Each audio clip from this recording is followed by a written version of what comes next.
والدین راضی نہ ہوں تو شادی کیسے کریں؟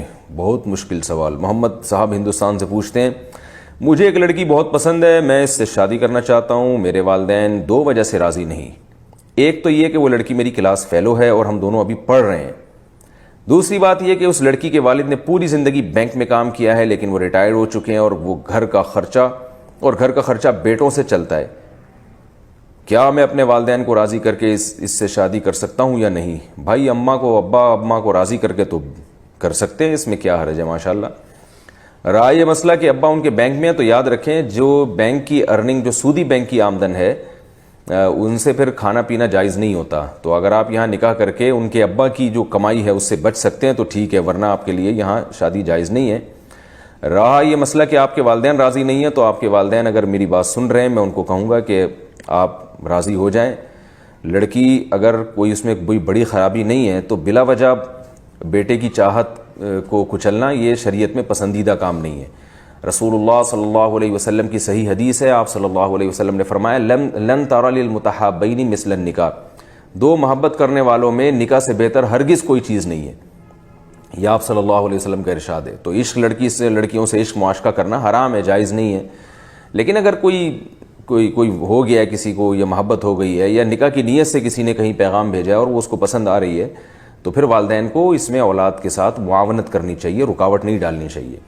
رہا یہ مسئلہ کہ دونوں پڑھ رہے ہیں تو بھائی مل جل کے پڑھ لیں گے، ابھی بھی تو ملتے ہی ہیں نا، بات چیت کر رہے ہیں اور گپے لگا رہے ہیں اور ایک دوسرے کو لائک کر رہے ہیں، اور پتہ نہیں واٹس ایپ پہ محبت نامے بھی، ویسے تو اچھا گمان رکھنا چاہیے لیکن جو معاشرے میں چل رہا ہے محبت نامے بھیجے جا رہے ہوتے ہیں آج کل۔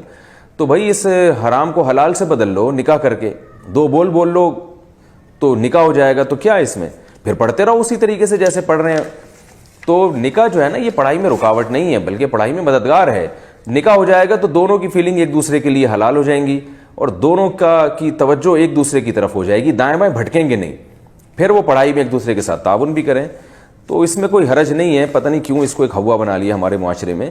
علماء نے لکھا ہے کہ کسی مسلمان کے لیے زنا کرنا بہت ہی تعجب کی بات ہے، کیونکہ اللہ نے نکاح کو اتنا آسان کر دیا ہے کہ اب زنا کی طرف قدم پتہ نہیں کیسے جاتے ہیں لوگوں کے، اتنا آسان اللہ نے کر دیا ہے۔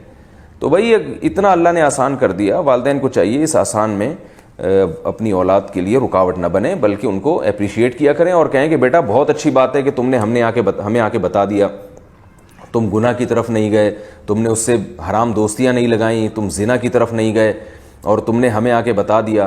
اب ہم دیکھیں گے وہ بچی اگر کوئی خراب نہیں ہے تو ٹھیک ہے، اچھی، ہاں کوئی بہت ہی خراب ہو، کوئی ایسی ہے جو خاندان میں ایڈجسٹ ہی نہ ہو سکے، وہ ایک الگ بات ہے۔ تو اچھا کیا آپ نے، تو ایسی باتوں پہ اولاد کو اپریشیٹ کرنا چاہیے۔ عبداللہ بن عباس رضی اللہ تعالیٰ عنہ کے بچے جب جوان ہوئے تو بلا کے خود کہا کہ دیکھو جب کوئی شخص زنا کرتا ہے نا تو اس میں ایمان نہیں رہتا، تو اس لیے اگر میری ترغیب ہے کہ تم نکاح کر لو۔ تو بزبان حال وہ یہ کہہ رہے تھے کہ اگر کوئی کہیں چاہتے ہو، کہیں توجہ تمہاری جائے تو مجھے بتانا، میں تمہارا نکاح کرا دوں گا۔ تو صحابہ تو اپنی اولادوں کو ترغیب دیا کرتے تھے، تو اس لیے آج کے والدین کو بھی چاہیے کہ اپنے بچوں کو پڑھ رہے ہیں تو ان کو زیادہ ضرورت ہے نکاح کی، تاکہ وہ دل جمی کے ساتھ پڑھ سکیں اور ان کی توجہ دائیں بائیں نہ جائے۔